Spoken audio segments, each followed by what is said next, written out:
Bonjour à tous, bienvenue pour cet essai du mois de mai 2023.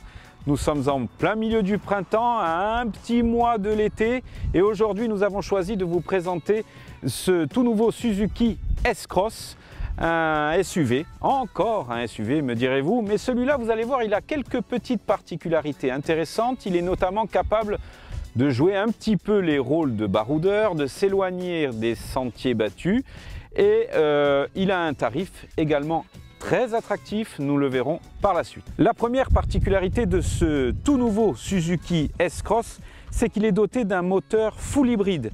Là, sur ce modèle-là, nous avons un moteur d'1,4 litre, 129 chevaux. C'est à souligner sur le marché très concurrentiel des SUV. Bon, cette dernière version qui a été commercialisée au mois d'octobre 2022 laisse apparaître le travail de la firme japonaise de Suzuki avec beaucoup de changements par rapport à la précédente édition de ce S-Cross. Une calandre notamment beaucoup plus carrée, beaucoup plus verticale, on a moins de courbes. À l'arrière également, on a un design qui est assez carré. Ça tranche avec les arrondis des SUV du même marché. C'est un parti pris, faut aimer. Point important de la catégorie SUV, le coffre, ça intéresse les familles notamment. Celui-ci a une capacité de 430 litres avec un double fond. C'est pratique pour ranger, c'est correct pour ce SUV, pour ce Suzuki S-Cross. Il y a quelques rangements de chaque côté. Bon, il est temps de passer à la présentation de l'intérieur de ce nouveau Suzuki S-Cross. Au premier abord, on va dire que les matériaux ne sont pas extraordinaires. On a un petit peu de plastique moussé ici, mais on a beaucoup de plastique dur quand même, notamment cette console centrale avec du plastique basique. Mais avant d'approfondir sur tous les équipements de cet habitacle, on va parler un petit peu de la position de conduite. Alors moi, ce qui me gêne, c'est que j'aime bien conduire dans une position assez basse. Et là, je suis au maximum et je me rends compte que pour quelqu'un qui est grand, ça ne doit pas être évident. À mon avis, il touche le plafonnier. Bon, ça c'est un premier point qui m'a un petit peu déstabilisé. Ensuite, le frein à main. Si vous voyez bien, j'ai mon avant-bras qui colle l'accoudoir. Alors il est bien à fond, reculé à fond, mais voilà. Je suis obligé de coller mon avant-bras sur l'accoudoir central, ou alors il faut l'ouvrir, mais bon, c'est pas très joli. Sur ce modèle là qui est quasiment full option, on a une sellerie agrémentée de cuir, elle est plutôt agréable, le siège est confortable. Au niveau des rangements, la boîte à gants, bon, elle a un volume assez important, elle est basique, hein. Il n'y a même pas de lumière. Bon, ça reste très basique. Il y a des vides-poches sur le côté. On peut pas mettre grand chose, ils font pas la longueur de la portière, ça reste assez léger en termes de rangement. On a un petit rangement dans le plafonnier pour y placer ses lunettes, et puis cet accoudoir central avec l'allume-cigare. Voilà, en termes de rangement, deux porte-gobelets ici, c'est juste, on va dire que c'est juste. Poursuivons en ce qui concerne les équipements. Le compteur, sincèrement, il n'y a pas de chichi, hein. On a l'impression un petit peu quand même d'être reparti 10-15 ans en arrière. En 2023, on aspire peut-être à autre chose. Bon, l'écran est assez large. On va dire qu'il sauve cette console centrale avec tous les éléments nécessaires à la conduite, la navigation ici, l'état du véhicule au milieu. Vous voyez, ça répond quand même avec une petite longueur. On a le statut en termes d'électricité et de moteur thermique, et tout ce qui concerne le multimédia. Il a une visibilité très bonne. Quand on conduit, c'est appréciable d'avoir tout de suite les infos que l'on recherche. Le bouton View qui permet de voir le véhicule à 360 degrés.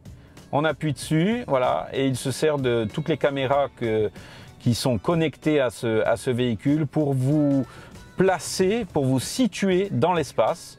Ça c'est plutôt sympa, voilà, c'est une petite option qui est agréable, qui est intéressante. La climatisation bizone, là aussi très simple, un petit écran digital. J'ai l'impression que ça manque un petit peu de modernité quand même. Désormais, il est temps de passer à la conduite et d'analyser un petit peu ce que vaut ce nouveau S-Cross sur la route. Il dispose de 3 modes de conduite, 4 même. Un mode automatique, un mode sport, un mode neige et un mode lock. Vous allez voir que ce mode va nous permettre de quitter la route pour rejoindre des chemins un peu plus escarpés.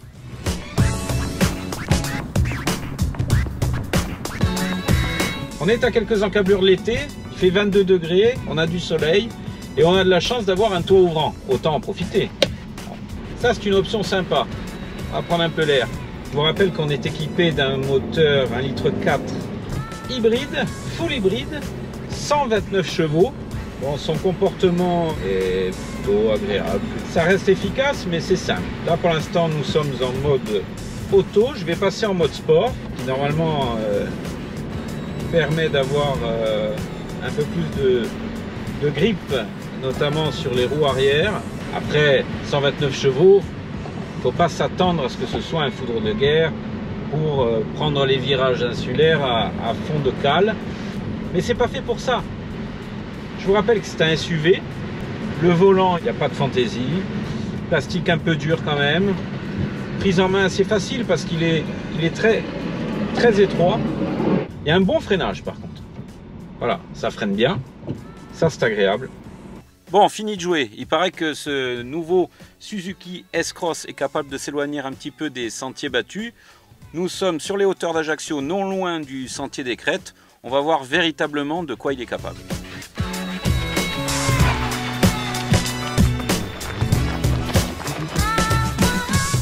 Bien, pour l'instant, le mode lock de ce Suzuki S-Cross qui verrouille le différentiel central fait son job. On passe sans trop de difficultés ces rochers qui sont quand même imposants et on peut monter tranquillement vers le chemin des Crêtes. C'est appréciable. Bien sûr, on est un petit peu secoué, hein, mais on sent une réelle différence dans ce mode 4x4 qui nous aide donc à franchir ces obstacles. On va pas non plus exagérer, hein, mais c'est plutôt pas mal pour un SUV. Bon, le bilan de cette phase 4x4 hors piste un petit peu pour un SUV, franchement, il a fait le job là sur le sentier de la citerne qui monte jusqu'au chemin des Crêtes. Il a une bonne garde au sol. Finalement, on a passé sans trop d'encombre les gros rochers qui ornent ce milieu de piste. Sincèrement, c'est plutôt concluant. Après, c'est pas sa fonction première de faire du 4x4 et de monter sur des cimes. Mais pour s'éloigner un petit peu de la route, franchement, ça fait le job.